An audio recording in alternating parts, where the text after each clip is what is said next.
Hi everyone, thanks for joining me for the full moon eclipse reading.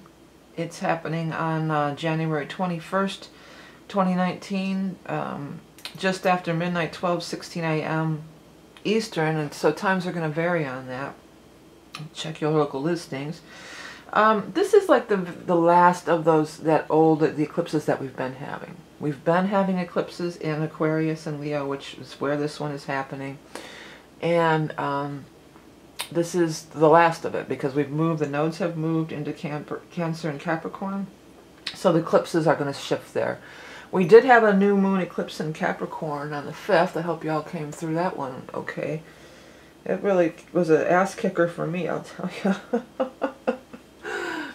But, you know, I am Capricorn sun, so it might be like that. But this is kind of, it's a full moon eclipse also. So the full moons are always the completion. It's the full moon eclipses will eclipse something out of your life. So very often that'll happen during any full moon eclipse. This is the Leo eclipses, though. We've been having these for the last few years. We know this energy. We're familiar with this energy. This might just be like the little last touch you put on something that's already on its way out, or it could be, you know, a big major one. Maybe that it was building the whole time that we were having the Leo eclipses, and then finally this is the big release. You know, you might want to look in your chart to see where that 0 Leo is, because that could tell you what house it's in, and then if it's affecting, you know, aspecting planets in your chart. But this is it. Now the eclipse out of your life thing, that's usually it's needed. It is needed on a universal level, whether you realize it or not. That's the thing about the eclipse energy. And how big of it might disrupt your life depends on how strongly you are holding on, or in a fixed energy about holding on to something. If you're holding on real tight, it might seem like a big, you know, a big disturbance. In a lot of cases, though, if you're trying to get rid of something, or something you've been trying to get rid of or release for a long time, this could be a beautiful, wonderful thing. Well, it's probably a beautiful, wonderful, blessing thing anyway. It's just whether you see it that way or not, you know. And there's a little square. It's squaring off with Uranus. Okay. Okay, over here. In the part of fortune, I forgot to take the part of fortune. I usually don't include the part of fortunes in these charts, but when I switched it over, I must have forgot to take that out. So I usually don't include it, but it makes sense with what I was just saying.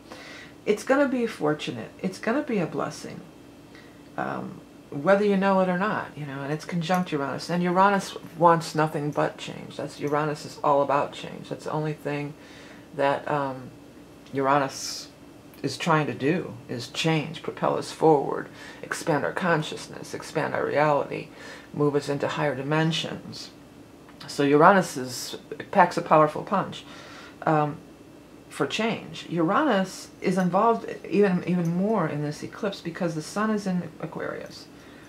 So just real quick, if you're not familiar, 11th house, Aquarius, Uranus, all the same vibration. All Uranus rules Aquarius. So it's a full moon, meaning it's the sun, a sun opposed the moon, and there's very much Aquarius energy involved in the eclipse itself, and then with the square too. Looks like we actually have a grand cross here involving Pallas. Pallas Athena, the warrior goddess. The thing about what comes to mind right here is that Pallas is like that MacGyver energy. They always talk about Pallas being like the female MacGyver. She'll fashion tools and, you know, think of something really quick and new and innovative. So you might have to think on your feet, because sometimes it might feel like the bottom's pulled out from you. You might have to think quickly and make quick decisions, or, you know, but that energy, Pallas is there to bring that energy in, or aid in that if necessary. If you need to think quickly, if you need to make a snap decision, if you need to plan B it really quick, you know, what's the plan B, or reroute your course really quickly, Pallas can be helpful in bringing that energy in. Now this This reminds me of a gemstone or a diamond. I know there is an actual astrology aspect called the diamond aspect, and I'm not sure if this is even it, but it's just, I see that. I see that in the aspect lines. It looks like a faceted gem. I'm not sure what to make of it other than, you know, maybe it is a gem. Maybe this is a gem, what do you call that? There's that old saying about a diamond in the rough. There we go, that's what I was looking for. So maybe there's a diamond, there's going to be a diamond in the rough or a silver lining to any situation, I think, that happens, you know, during this burst of energy. You know, these eclipses are powerful, and their effect lasts a long time. The top of that diamond thing is with the Mercury-Pluto conjunction. Yeah, we've got Mercury-Pluto South Node. Wow, that's some pretty heavy stuff there. Pluto-Mercury South Node all joined together here. Many people, this is going to be a time of reviewing the past, and you could hear from people from the past with the South Node being activated. Pluto can be disruption of, either disrupt your life now, it can be disruptive, but I would feel like for a lot of us this is going to be somebody who really disrupted your life in the past, and somehow it just keeps coming up, and then you're going to be freed from it. Like it feels to me like they can't rock your boat anymore, they can't disrupt your life anymore. Like it's not even gonna, it's gonna be really, really gone and really, really released. Because a lot of times we think we release things, and then all it takes is that one little thing. What did you say? And it just, you know, it comes up. That can be Pluto energy too, and Mars over here. You know, it just this wells up. This, you know, you're going along through your life thinking everything's great, and then all of a sudden, this rush of anger, or, you know, rage is more like it. Rage just comes, you know, and it just comes, well, it just comes out. You know, it's kind of, it can be kind of shocking and disturbing. But that could be what this is too. But I feel like it could be the final release. You know, it could be something that you've mulled over for the past, what, 3 years or so, while the eclipses were in Aquarius and Leo, and then it's just like, shoo, it's really gone. It's really done. I'm really free. I can really move on. The other thing, because it's Leo, the downside of that, of the Leo vibration, is like really pride and ego. That was coming through too. So it might be somebody who hurt your pride, or somebody who, you know, wait a second, I have to sneeze. Excuse me.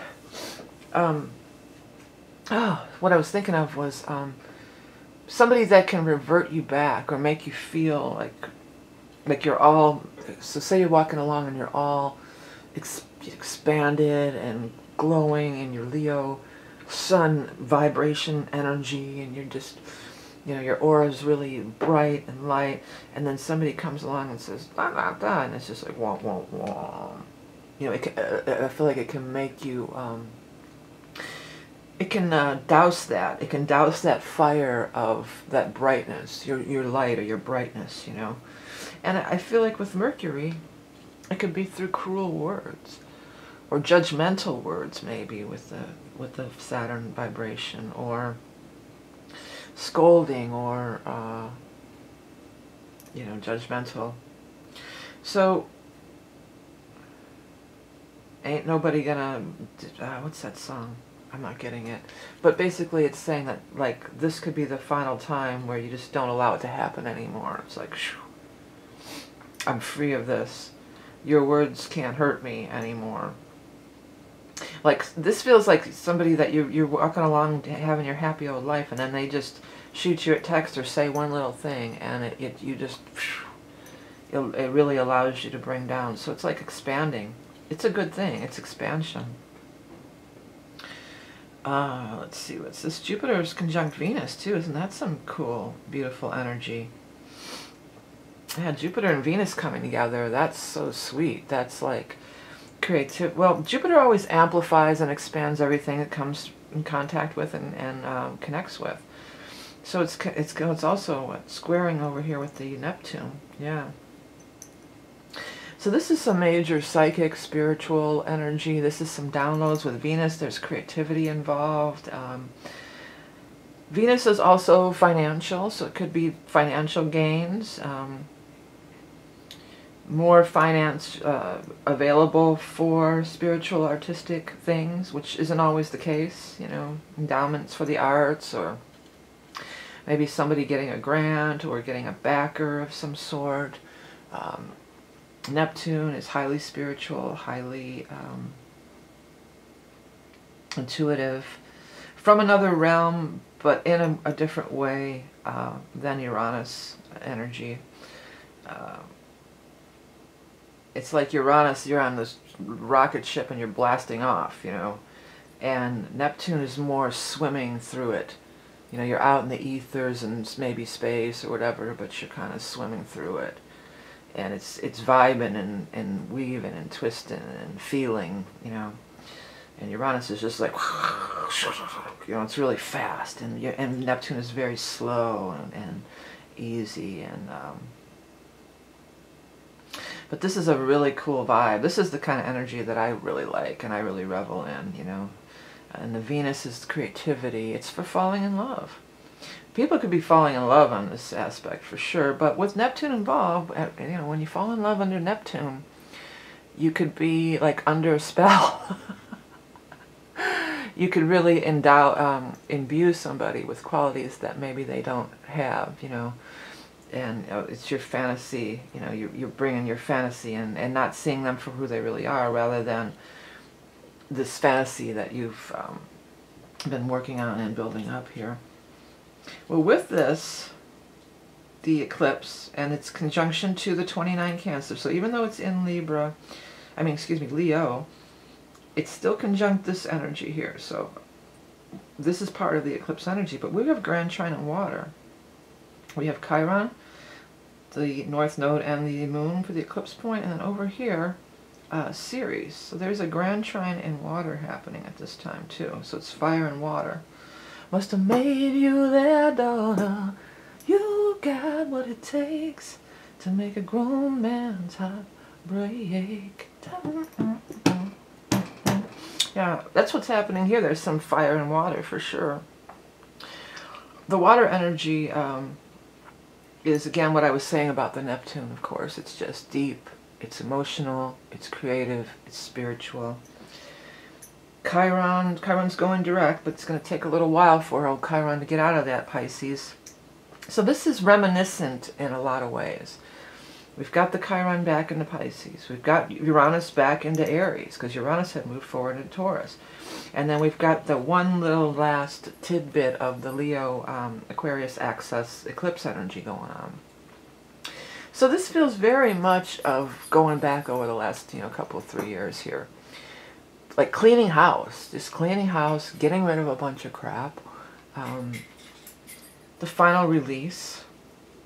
The final release that's going to make you feel better. That is in the vibe of the Leo energy, of doing what's best for you, of self-care, of self-love, of doing what you need to do to bring yourself forward in full light and love and creative expression and childlike joy and happiness, you know, all things that are 5th house Leo attributed. So these are the things that will be cleared out of your life. And, you know, with the Saturn energy and Saturn in Capricorn, we still got a big chunk of stuff here. Sometimes we feel like we have to suffer, you know. You know, it's this attitude of we have to suffer, life is hard, what's that, blah blah, and you die, what is it, life sucks and you die, or what's that, there's an expression, it'll probably come to me, if it doesn't, somebody has heard this, life blah, and then you die.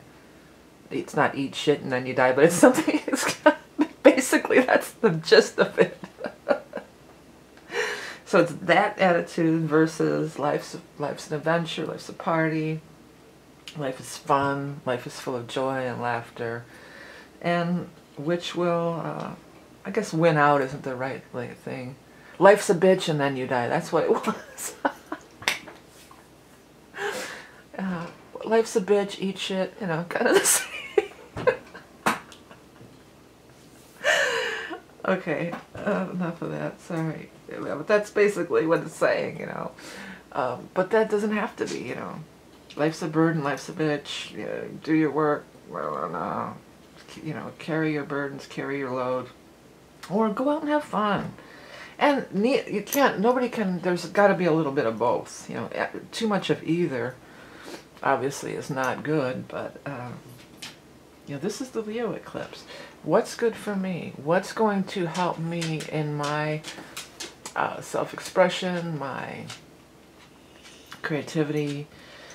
What's going to help my inner light, my inner joy to come through and shine forth? And that's what I have to do. That's what I have to pursue. Anything that might be blocking that or standing in that way I can release it now. I don't have to be in the pain and the suffering and everything. We're moving forward. It's conjunct the North Node, so we're moving forward. We're not dealing... There's a lot of past energy going on with this Chiron at that 28 Pisces. That's the 12th house and almost the last degree of Pisces, so that's the past. And then, you know, the South Node is with all these planetary things down here. You know, that's ultimately what Pluto is going to do. I wonder when is Pluto and going to meet there. Pluto on the South Node, because that's going to be a crazy, combustible, crazy energy when that goes down. So let's see when that's going to be. It's going to be this year, got to be. I don't know if it's this month, but it caught my attention, and that is coming up. You know, it's going to happen this year. I'm kind of in this year mode because of, you know, doing all that work with the year ahead readings, which are closed down for the time being, but I'm just looking here. It's going to be in the 20 degrees. It's actually the spring. It's not far off. It's like 23 degrees. That's going to be early April. That's going to be like the last week of March into April when that Pluto South Node is going to really, I mean, it's an orb now, but because the node moves backwards, of course, it moves in retrograde the majority of the time. So they're gonna meet at right about here. So that's gonna be the huge. This could be a precursor to that in a lot of ways of releasing stuff that, you know, for that when that event occurs. That's gonna impact everybody as well. Yeah, so it's a lot of releasing. It's a lot of releasing what doesn't serve you. It's a lot of stepping into your own. Venus and Jupiter is very much in that same Leo energy. It can be of stepping into your own vibe, stepping into your own magic, I'm hearing, creating magic in your life. That's that Venus-Jupiter thing. Also, look here, it's trining Mars. So we have energy and we want to, put effort into it, and it's a good, there's motivation. Mars wants to get up and go, let's do this thing, you know. So that trining that really gives it an impact. The third leg of that would be Leo, mid-Leo. So if you have anything like 15 Leo or something in that area, that's going to be a grand trine really hitting your chart big time, and big major motivator. This is some motivational energy. This is not always this is motivating by fear, dogma, fear, duty, punishment, and this is motivating by excitement, interest, excitement. What turns you on? What gets you, you know, excited, and what sparks your interest, you know, and when, you know, you lose time. When you're doing stuff you love, you definitely lose time. And Saturn is the ruler of time. You know, it's old father time is Saturn, so you lose track of all that when you're caught up in doing something creative or just enjoyable. It doesn't have to, for me that translates to something creative, but for other people just something enjoyable. whatever it might be. Sagittarius, that could be all pet stuff, walking your dog or playing with your pet, you know. Has to do with animals and pets. Education. Learning, when you're learning something new and you can't put the book down, or, you know, you can't stop, you know, Googling, or, you know, however your research is done these days, when you come upon a subject that really sparks your interest and you just want to learn more about it and more about it and more about it, and it's fun and interesting. It's not a required course that you have to have, like, to get your degree. It's an elective. It's an elective that you're just taking for fun because you like it, and you're pulled toward it, and it enhances your life and brings you enjoyment and brings you happiness. So nothing wrong with that. That's all good, right? Yeah, Mars trine Jupiter. I was looking at the aspectarium real quick to see if anything else. It never fails when I finish these readings. I'll see something else. It's like, oh, I didn't even see that aspect. So I try to, you know, check the, yeah, Mercury's conjunct the Sun, and no, this is all involved, you know. Pluto, I guess you could say Pluto's involved, but these two definitely are involved. So communicating the past. Could be a clearing of the air with the Mercury. Could be a clearing of the air. You know, it might be like we need to have like a serious talk and just clear the air already. You could take the initiative that way. Like, let's just put this behind us. Let's just put an end to it, you know. And talk like adults. With that could be a way that Mercury and Capricorn could be really very helpful. Let's have an adult conversation. You know, let's not talk baby stuff, blaming, throwing tantrums, fits of anger, name calling, you know, yelling, whatever. Let's actually have a calm discussion, you know, talk like adults. You know, that's what a concept there, right? So that could be a positive thing that would come out of that. Anything else? Let's see. Mars trine Jupiter. Yeah, we know about that. Mercury opposed the Moon. Yeah. Yeah, I think that might about cover it. I'm not really offering any special readings right now either. I've just finished up with the year aheads. I will do the ingress will be coming up next month. We'll start on those for the Aries ingress charts, equinox charts. And that's the bi-wheel, where I look at the your chart and then the aspects, but that's not coming just yet. So I don't really have anything. Please do check out my chart. I always said check out my chart when I'm doing these. Check out my website, which is just VickieVerley.com, and I have all sorts of stuff, art and different things. Like I was talking about, this reminds me of a faceted gem. You know, I do those Tapestry of Life mandalas where I take just this and I create artwork for you, and I tune in. It's pretty deep. It's a big process. So, but I have all sorts of stuff there if you want to check into it. Yeah, so it's an eclipse. It's the last of the eclipses in Leo for a while. So I feel like it's a cleaning of the house. I feel like it's cleaning out. I feel like that we have a lot of positive energy, which is going to be kind of nice because we've been in these kind of doldrums. And in the Northern Hemisphere, it's winter and it's dark and it's depressing. So this is to me, I feel like it's sort of a welcome burst of sun, you know. Something positive, something good, you know, that could come out of release the darkness and step into the light. There we go. I like that. Okay, everyone. So thank you so much for everything you do, liking, sharing, commenting. Patreon if you want to get the other readings early, and some other bonus stuff, bonus cards and different things. I have that going on. So check it all out. If you can't find me, hit that subscribe and you won't miss an upload. Remember, you are love and beauty incarnate. Have a great lunar eclipse, full moon in Leo, and I'll speak to you soon.